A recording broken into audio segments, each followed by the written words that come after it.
Picasa is great software for viewing, editing, and sorting your photos, and also for sharing them with your friends and online.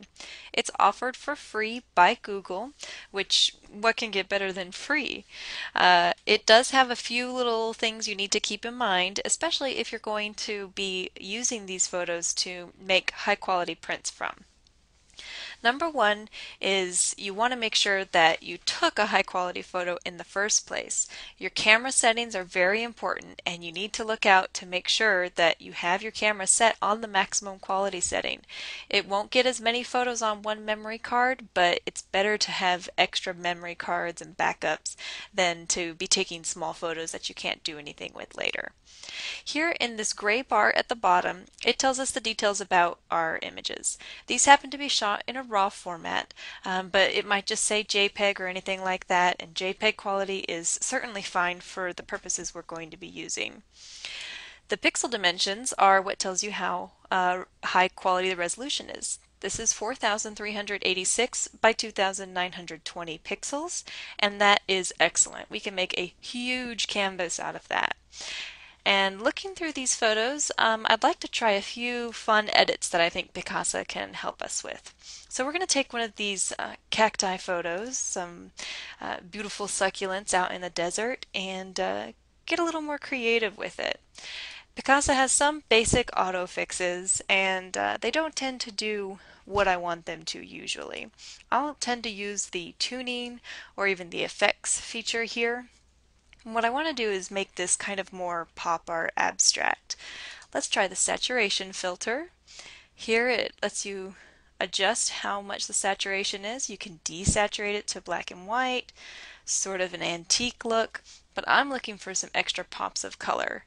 Now you can see I've got these neon red spikes and everything on it, and I think that's really neat. It's exactly what we're looking for. We'll apply that change, and we'll go to our tuning and maybe increase the shadows and the highlights some to give it a more dramatic contrast.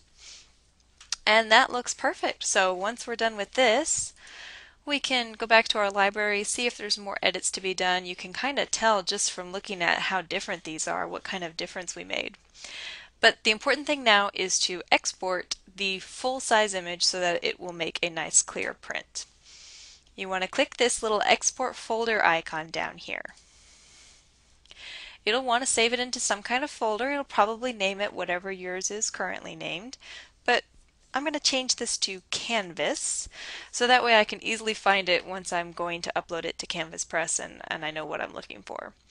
Make sure this button is always checked. Use original size, and image quality should either be automatic, which will preserve your original quality, or if your camera wasn't quite on the super fine JPEG save setting, then you might want to go and change this to maximum, which is going to be the best that it possibly can.